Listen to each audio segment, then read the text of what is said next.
Welcome to this episode of the Limitation Ism Rise podcast. Today I have Master J.H. Tepley. Master Tepley is a teacher, author, international speaker, and the founder, Akari, of Arya Creed, a transformational warrior philosophy, the modern times for the 20th. For the last 20 years, she's been helping her students around the globe to align with her true life purpose and embrace their personal power and become a greater force for change in the world.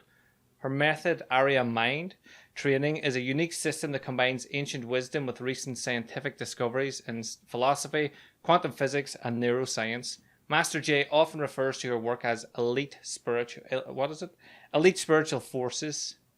That's right. And it's spiritual forces. It's training. like special. No, it's like special forces, but in spirit. So elite spiritual forces. I like that. I like that idea. I'm going to get back to that. Master J's books include the Codex Simperis and the Lightwatch Chronicles are available worldwide. So thank you very much for jumping on. Thank you for having me.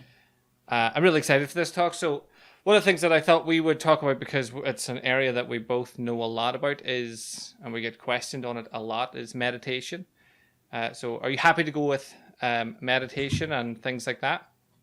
Absolutely, yeah. Let's jump into it. I teach meditation, amongst other things, actually, and it's one of the most important areas to train yourself in if you want to become a stronger, more elite version of yourself. So, absolutely. Yeah. I fully agree with that. It's one of the things that I've noticed out of everything I teach. It's when people actually settle down and grasp meditation that's when they start to see their full potential and start to grow. If I knew nothing about meditation, what would be your starting point for me? How would you describe it to me? All right. So the way I describe meditation is a workout for the mind, and it's literally a workout of sorts. Obviously, you're training your spiritual side, your energy, your mind, and not your muscle. Although that is interconnected because, as you know, your muscles are activated by your nervous system, which is activated by your brain, which is activated by your mind. So it really, really comes down to the level of your energy. This is why sometimes people can't work out on certain days with the same muscle mass, simply because their emotional, mental state is a little bit out of whack, or their energy state is low. So this is where meditation steps in. Meditation allows you to build up your energy potential, the strength and resilience in your mind, and literally evolve consciously into a better, more advanced, stronger, more charismatic, wiser, calmer version of yourself. So I can't really praise it enough. It's a fantastic tool. Now, there is a problem. The problem is, and this is where most people trip, and this is why I've met people who said they meditated for 10 years, 20 years, whatever the story is, and they haven't really progressed much. And the reason for that is because there are certain mistakes to avoid, and most people are unaware of those. And I find it really unfortunate, simply because if you put so much time and effort into something, no matter what it is, anything, you obviously want to see the returns of your investment, right? So if you put so much time into, doing meditation, you meditate at least 20 minutes a day, and then after 5 years or 10 years, you're still exactly where you were, or maybe with some minor improvements, that is just not good enough. So the greatest mistake to avoid in meditation, I would say, number one, that keeps people stuck, is that they don't prepare for meditation properly. So instead of, you actually have to warm up, so to speak. In other words, you have to wind down. So same as trying to work out without a warm up can lead to injuries. Trying to meditate without first winding yourself down just doesn't produce results. Because, as you probably know from neuroscience, we've got different brain waves which we use during the day. And the normal brainwaves, the beta brainwaves that we usually operate on. So for example, right now I'm talking to you and you're listening to me and we're both in beta and we're both using those brainwaves. Now, they are a little bit too fast for the brain to meditate. So the information processing range is just not good for meditation. This is why, by the way, if you sit down to meditate and your mind just won't shut up and your thoughts keep racing, you are in beta. This is why nothing is happening. And this actually frustrates people even more because they're like, well, I'm trying to meditate and my brain is just won't shut up. And it gets more and more stressful and frustrating. So my point is, you have to slow down your brainwaves to alpha. And the alpha state, it may sound a bit mysterious, but it's not, because we actually go in and out of that state throughout the day. And the easiest actually way to trick your brain to instantly go into alpha. And you can by the way, you can do it with us right now. If you find something with a texture. So for example, I'm wearing this jumper and it's got a bit of a soft texture. So if you feel a texture, the texture of your clothes, and you really focus on it, like focus on what your sensations are, what you will notice, your mind goes quiet, like your thoughts stop, because in that moment you go into alpha. Same thing happens when you taste something. For example, if you're watching what's happening to your mind in that moment, you will notice that your thinking actually naturally shuts down, because the alpha state is about feeling and sensing, but not thinking. So this is where you want to get to meditate properly. So essentially, you want to shift your gears. You want to put your mind in a different gear. Now, how you do it? It's actually super simple. You have to relax your body. Now, another problem with that is that most people have no idea how to do it. And you would think, that's incredible, like everyone knows how to relax. But no, because our life is so stressful right now, and because as people, most of us are under a lot of pressure, there are lots of challenges to deal with. What happens is there is a bodily response to continuous stress that is called armoring. And so armoring occurs when you have muscles that become chronically tense. In other words, they forget how to relax. And you can experience that, for example, when you try to fall asleep and you can't sleep because you're too tense. That is your body armoring getting in the way.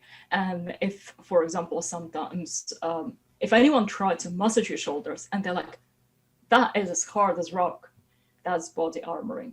And it happens a lot because of, as I said, because of our stressful life, working on computers for a long time, and other stressful factors. So that body armoring prevents many people from relaxing because their body has literally forgotten how to do it. So what do? You have to teach your body again how to relax. You have to remind it how to do it. And there is a video on my YouTube channel, Ari Creed, that is a step-by-step tutorial of how to do it. I'll link it in underneath so people can get it. Yeah, that's a good idea. So you have to teach your body how to relax again. And then, once you made your body remember, now you can use it. So the step is as follows. Firstly, you set up your intention, and it's super important. So say to yourself, for the next 20 minutes, I am going to meditate and do nothing else but meditate. That is my 20 minutes workout just for me. Once the intention is set, and obviously with that intention, you need to know why you're doing it. So same as with your physical workout, whether you want to have a stronger hips or a six-pack or bigger shoulders or whatever else you're working towards. So you have a clear idea in mind what you are working towards. And it's really important with meditation as well. The reason why it's so important is because if you don't give your mind a task to work on, it's much more easily distracted, and your motivation drops much more easily. Because if you're working towards something and putting your effort with no clear goal in mind, that's demoralizing. So you want to avoid that. There are different types of meditation for different purposes. By the way, you can check my YouTube channel if you want to find some inspiration. But the bottom line is there are different types of meditation that do different things, same like different types of workout, and you need to know what you're working towards. So having set up that intention, now relax your body using the full body relaxation technique, and now you can meditate. So have these two steps solidly in place. And the third step, I would say, is really important to include. And again, this is what trips up many people. In meditation, you are actually quite vulnerable. What I mean by that, when you asleep or when you meditate, your natural energy defenses, so to speak, go down. So you're much more exposed to what can be described as negative energy or astral entities and things like that. And so, both when you sleep and when you meditate, you definitely want to put up energy shields around you. Okay? And if you're like, oh my God, what energy shields? I have no idea. Again, there is a video on my YouTube that explains what it is and how to do it. But essentially, energy follows thought. So it's pretty simple. And you can do it even if you didn't have any prior training in spiritual self-defense or astral combat or anything like that. Now, because energy follows thought, if you do things the right way, you can actually call things into existence. And you probably know this from the law of attraction and similar disciplines. So you can call things into existence. Same with the shields. You can direct your energy so that it creates walls around you. And this is what you want to meditate safely. Failing that, if you feel that it's too much bother, simply light a candle, right? So meditate with a candle. It can be also a good concentration point on you. Well, careful, obviously, not to damage your eyes. But essentially, if this is why many people naturally like to concentrate with a candle or meditate by a waterfall, because they can subconsciously sense that those things give them protection. So you want to protect yourself because there are stories of people, and if you don't believe me, Google them. There are stories of people who had nasty astral experiences during their spiritual practice simply because they didn't play safe. And it doesn't take much. It doesn't take any training, simply some awareness and, well, being willing to basically protect yourself, okay? Can I just interrupt you there, jump in? Just a few things that came up before I forget them, because every time you talk about meditation, my meditative brain switches off a wee bit and just zooms into what you're saying, and I'm like, no, I need to pay attention because I have questions to ask later.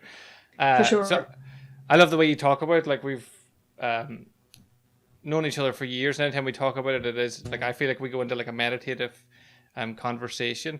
I love the way you liken it to working out, because in the same idea, like you could, people would never just run into a gym, start picking things up and swinging them, and exactly right. Yeah, so true. And just hope that somehow that builds them their six pack or they lose weight. So they do a bit of research, and that's basically what you're saying. That, and I found it as well. Most people fail at meditation because they try to meditate, and you're like, when you try to do something, if you don't know how to do it, you should learn about it and develop more skills, and then eventually you just meditate or you just go to the gym. Whereas most people do or do not, there is no try. Exactly, yeah. So most people will go in, I find, and try, fail, because they don't know what they're trying to actually, even if they succeeded and became the greatest meditator to ever exist in the world, they wouldn't even know. They would be like, oh, I don't think that worked. And then they would leave. So a lot of the stuff you talked about, self-awareness for me kept coming up. Like I like the idea of the candle. I would always explain to people that's why whenever there's a fire on, people have a tendency, if they run out of conversation, they just stare at the fire. Like there's something meditative about it, and prepping to Absolutely. meditate, and trying to relax your mind, even just paying attention and feeling something different, just changes the pattern into they're Alpha. setting themselves up.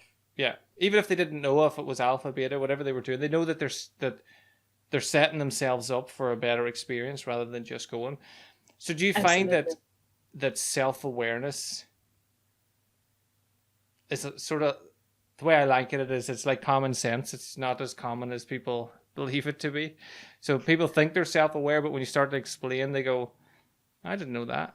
No, I'm not aware of that Mm. at all. So how do you build that? Because I know you talked about the protection that people need and whenever they're meditating. So how do people be more aware of their ability to meditate, the being in whatever state they're in, whether it's alpha, beta, how do they become more aware of that?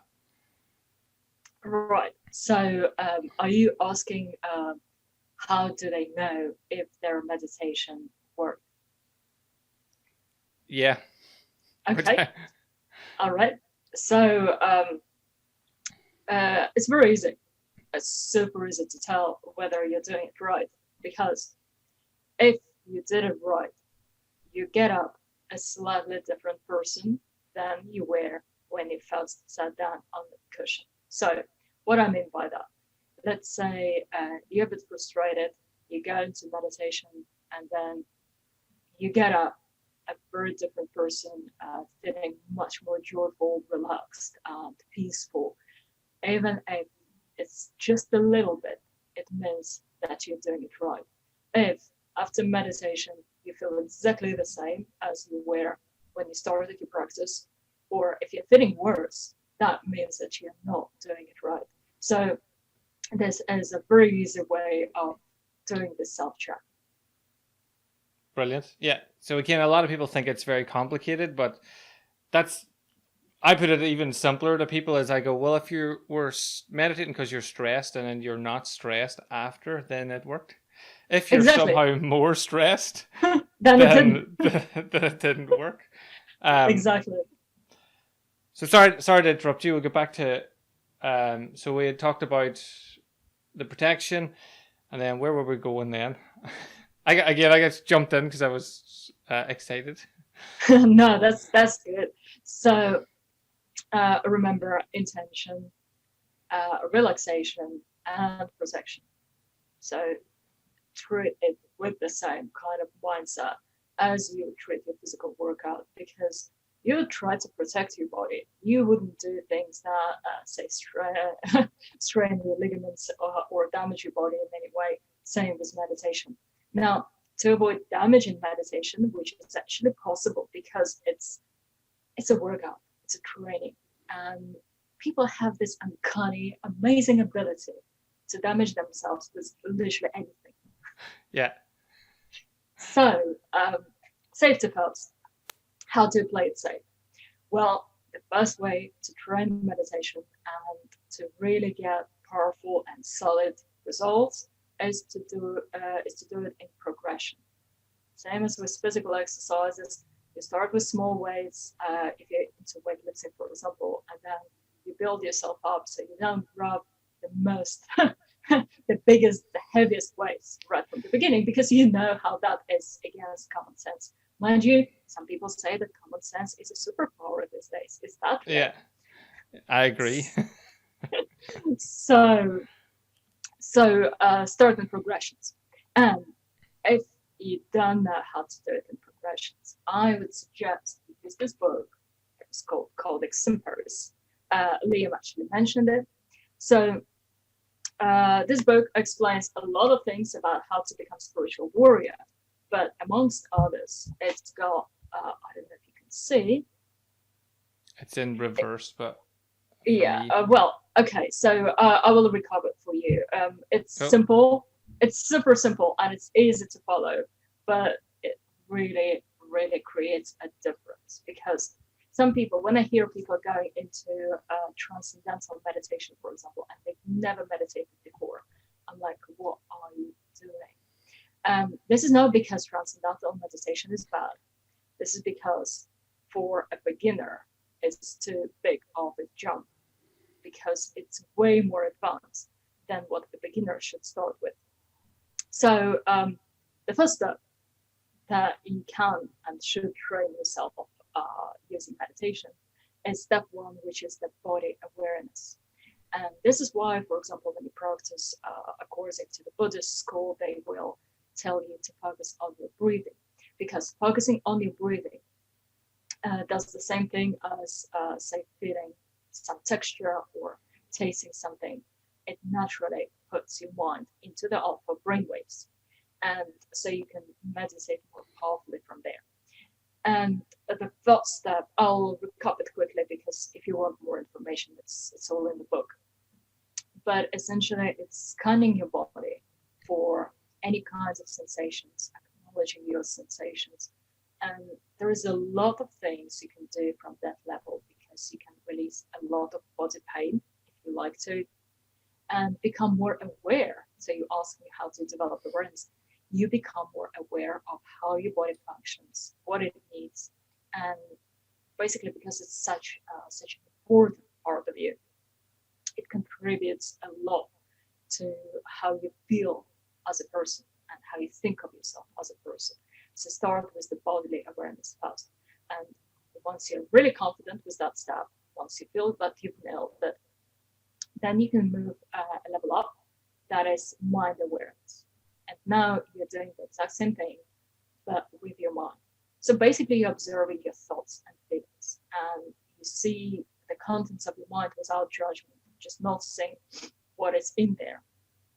And then again, it allows you to gain awareness of your mental processes and get to know yourself on a higher level. So once you get that higher level awareness, now you can learn to differentiate your thoughts and thoughts that you picked up from other people. And it's super, super important. I can't stress enough how important it is, because I'm talking to both you and our viewer right now. What you may not realize is that the contents of your mind are not entirely yours. So it's a mixture. And it's true for everyone. So it's a mixture of thoughts that are homemade by your own mind, home baked, and some other thoughts that you picked up from somewhere else. And it's fine to have that, and that's how we function. The problem that can sometimes lead to tragic consequences is when people don't know which are which, and they start acting on those intruder thoughts or foreign thoughts as though they're where they run. And we've got loads of examples, like the middle age crisis, for example, where people realize that they've been acting on someone else's goals and desires and spend maybe decades of their lives chasing the wrong thing. And then obviously it breaks them down and they have to deal with depression and all of that. And that can be avoided if you analyze the contents of your mind and get the feel of what your own thoughts feel like and what the intruder thoughts feel like. And then you can make an informed decision of whether or not to follow them, because some of them can be good, but some of them maybe not. Yeah. So that's your step number 2. Now, step number 3 is about energy awareness. Can I interrupt again before we get to step 3? Do Sure. you think, I found it over the years that people are almost afraid of becoming more self-aware. So whenever you talked about, I try to get people to do the step as well. Step of body first, become aware of the body. That's sort of safe. Like you can look at it and go, maybe I should do more working out, or maybe I should eat better, or something like that. Stuff that you have full control over. Because a lot of people are afraid of getting into their head because they think they don't know what's in there, and they're afraid of what could potentially be in there. Mm. But I liked your description of the way you described it, that our thoughts are made up of homemade thoughts and then thoughts from other people, and not knowing which is which. Have you a way for people, it might just be in step 3, but I thought I would ask whilst it was there, for people to work out, like, Is there a way for people to connect in with themselves so that they know which is their homemade thoughts and which is thoughts from other people, and how to react to that? Well, absolutely. You get that by practicing the second step, because if you keep observing your thoughts for long enough, you will notice that your home-baked thoughts feel different to those that you picked up from outside. And to check that, for example, think about something that is very private and specific just to you. So, how you feel about some family member, how you feel about things that, like, silly little things. Say, for example, you've got like a favorite rock. Say you collect rocks, and how you feel about that rock that you like the most, because that's has nothing to do with anyone else. Mm-hmm. Chances are you won't have picked up anyone else's ideas because it's so private. And notice how the thought feels. And then think of something. The easiest thing would be to think of some social issue, because most of us, unless we're researchers, chances are you don't have a very specific idea of what you really think of certain social issues as a person. As I said, unless you put a lot of time into researching that. Yeah. And most people just go with the flow, so to speak. So they pick up whatever they've been told by someone else is right. And think of that thought and notice how it's different, really different from a thought that you just had that is your private thought. And then you can screen the entire contents of your mind in that regard and see what thoughts are yours, see what thoughts are not yours, see what kind of see what kind of knowledge you hold in your mind. Because there are three kinds of knowledge, as you probably know, that we human beings use and operate from. So you want to, the first one that is doxa, which is the knowledge that is a hearsay, so to speak. You don't really know much of the subject, but someone told you so, and so you know. Well, for example, give you the easiest example of doxa is it's a Greek word, by the way, because we don't really have an equivalent in English that would properly describe that. So it's the kind of knowledge that you store, like a computer stores its bytes of information. Say the easiest example is there are roughly the same number of neural connections in the human brain as there are stars in the Milky Way galaxy. Brilliant. Now you know it. Okay, congratulations. So maybe you can use it. Maybe you can use it for like a pub quiz at some point. But it's not something that you can really use. Now, the next level of knowledge is when you can accept it into yourself. So it's a knowledge that your mind has processed, that you've researched, that you thought about, that you've drawn your own conclusions from. Okay, so to get to that level of knowledge, the process level of knowledge takes effort, and this is why some people don't actually do it.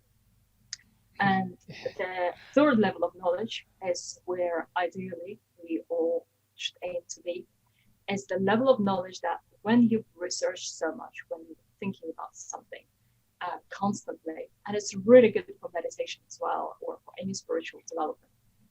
So you've been researching, thinking, analyzing, focusing on something for a long enough time for it to kind of ferment inside and transform into something else. So at that level, an inner alchemy in your mind and your body and your spirit happens. And as a result of that inner alchemy, you now have this transcendental, silent knowledge, silent understanding, which is called gnosis, actually. But it has nothing to do with the religious sect of that. So that gnosis, that silent knowledge, suddenly gives you clarity. So I would say in English, the closest word would be clarity, when you just suddenly know. But you know not because of some random illumination. It does look random, but it had all this work you put into it that has basically created that alloy of pure gold. Well, obviously, if it's pure gold, it's not an alloy, but you know what I mean. So that inner alchemy of knowledge. So doing that second step allows you to see what is really happening within your mind. And yes, it can be intimidating. It can be almost scary for some people, just as you said. And this is why spiritual development, true spiritual development, not some spiritual merry-go-round like some people practice. And it's like, oh, look, there is ego on the block, goes round, round, round. The true spiritual development is a path of a warrior. And by warrior, I mean someone who is willing to look their shadows square in the face and to battle them and become a better person than he was yesterday, every day. So that is the position of a warrior. And this is why you need. So I love the idea of the warrior. Again, it just fits in with, like, as you know, I love superheroes, so I'm always talking about being superhuman and superheroes. So I love the idea that it's about, like, self-development became a word that was just thrown around everywhere. Like you just do self-development, but if you actually question people and ask, what does that mean? They go, oh, you're developing yourself. Like you just said it the other way around. So the fact that you're saying, like, think of yourself like a warrior, go in and learn about your body. Same thing. A warrior trains the body first, and then they realize that as they're training their body, because they've been put through so many different tasks, that they're actually mentally getting stronger. And then you can fight your own demons. You've got a stronger. I would always say that you need a strong body to hold a strong mind. You can't just sit around and work on your mind all day and not do anything with the physical body. Yeah. So that idea that the warrior, do you think that helps your students battle their demons? Because whenever they come up against a shadow or a demon or whatever they're against, they're not a human going against it. They're a warrior human going against it. Do you think that helps elevate their ability to move beyond where most people, like you said, are stuck in the merry-go-round of, I meditated for 10 minutes, it was okay. So do you think the warrior is something that brings people forward in that journey? Absolutely, massively. Not only helps, but it actually saved quite a few lives. I'm serious. That kind of mindset had taken some guys through some trials where they admitted otherwise they would not be able to pull through. So sometimes on this journey, it's a real warrior quest. It's not a spiritual Disneyland like many gurus made it to appear. That is not. If you find yourself in a spiritual Disneyland where your ego just loves the idea of learning more tricks, getting more titles or whatever else, that means you're probably not in the right place. Because the real self-development can be strenuous, it can be painful, and the rewards are great. It's like the rewards are fantastic. It's literally like being in the everyday human special forces, where you go through this really grinding process of selection, and it can destroy you. But if it doesn't, then you become someone like a superhuman, like a real life superhero. And it's really, really true with this training. So that comes at the cost. You can't become a real life superhero. You can't fight demons and create amazing things in your own life and in the lives of other people, and can become a leader and change you want to see in the world. You can do all of that, but you have to work for it. There is no shortcut. There is no, this 99-cent trick makes you meditate like a monk. No. No. So you need to have this warrior discipline and warrior mindset to persevere. And if you don't believe me, watch my latest interview with one of my students, who actually he describes his journey in the most fascinating detail. Cool. And it gives you a good insight into what the journey, what that path is really you like and what it takes. Now, if you don't have the mental strength and the grind that it takes, it's really easy to stumble. And this is why you need training. Like, nobody will be sent to a war zone without training normally. So I would say, if you want to do self-development, train yourself up, do it safely, know what you're doing. This book that I showed earlier actually is a great help, because what it does, it teaches you pitfalls to avoid, things to like mistakes that many people make that can put them into trouble. So essentially, it can keep you safe on this journey, and that is so important. So you need to be a warrior to succeed, and sometimes even just to pull through, because there are people who fall by what we can call the spiritual wayside, where they just end up being more depressed and broken. And I know nobody talks about it because, well, honestly, it's not good for the business. And if your guru admits that there are casualties along the way, but the way I train people, there are actually no casualties, because I know how to do it safely, and I know how to take guys from where they want to be, from where they are to where they want to be in the quickest and safest way. And this is why the transformation you can see in that video is, I think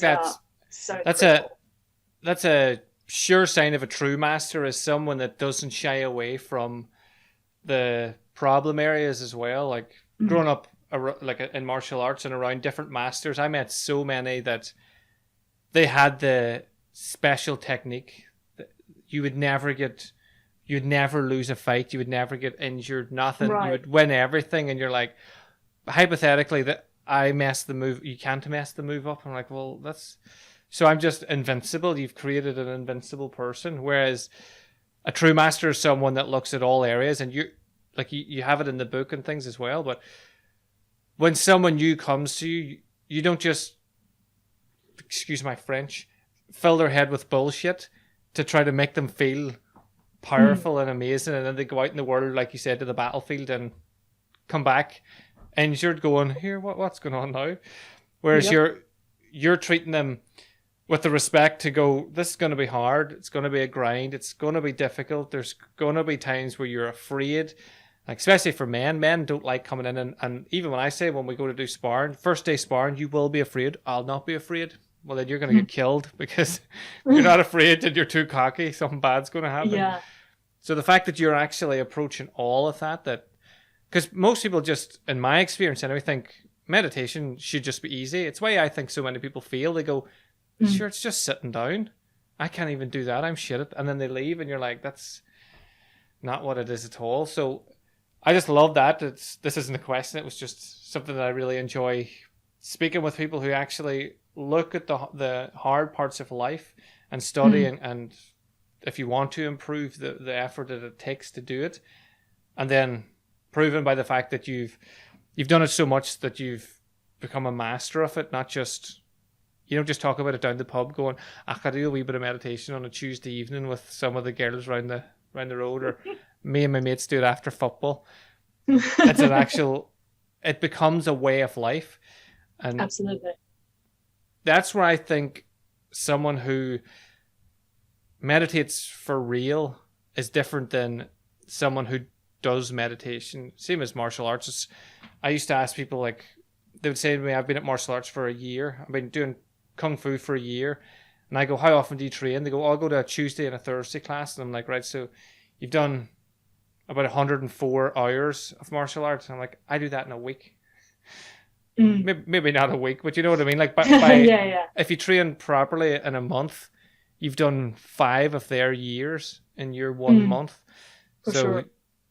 Then because you do that, you're walking around as the warrior, as the master, as, like, you feel protected, you feel safer, you feel stronger, you feel like a warrior, like you feel superhuman. Like, I imagine a lot of people listening and watching have never experienced just feeling superhuman, feeling like a warrior. So I suppose I do have a question now that I ranted like that. God. With that in mind, if you had met me and I didn't have any clue about any of this stuff, how would you describe it as like to be, first of all, a warrior and then a master? So what is it like? Like if I'm going to call it myself a normal human. If I was a normal human and you were describing what it feels like to be a master and then what it feels like, or feels like to be a warrior and then a master. Right. Okay. That can take a little bit more time to explain. So that would make our podcast overrun. That's a podcast for a different day. Cool. That'll bring people back. We'll get you back. That's going to be when I get you back. That'll be what we'll talk about. Okay. Yeah, I'm very happy to explain that because I love your question. And this is so important for people to understand because there are so many people out there who should be there reading. I hate to say that, but they're not masters, they're not teachers, and they're there for the wrong reasons. Not everyone, luckily, not everyone, but there are just too many people who are in that position simply because they're good marketers and they position themselves as spiritual teachers. And a good marketer is not a spiritual teacher, no matter how sleek their branding is. But that's the branding that most people buy, and it damages people. And I've seen so many people being led astray by those individuals. So yes, I think we absolutely need to talk about it, and it's a really important thing to give people clarity on. Yeah, I think the self-awareness will come in just when you mentioned you don't like saying that there's gurus out there that aren't in it for the right reasons. I personally have no problem saying that, and I will confront them whenever I ever meet them. But I think that's where your self-awareness comes in, because it takes people a bit of time, and then eventually they catch on. So it's sort of like their self-awareness overrides their spotlight looking or their excitement or their pedestal putting. So if you develop your self-awareness, if that's your focus, then when you meet the gurus that are just in it, marketing gurus that know a way of making money, you'll feel it. And when you meet an actual master like yourself, you'll feel it. You'll go, Master J feels a lot different than Jimmy down the road that's taught me to do 5 deep breaths a day. Like, so I think that my students actually tell me that. They say you feel different to other people, and this is what has drawn me to you. Yeah. Well, even if you think back to whenever we first met, like I came over to Kent to do a workshop with you, and I did some mobility in the workshop, but I flew over on one conversation.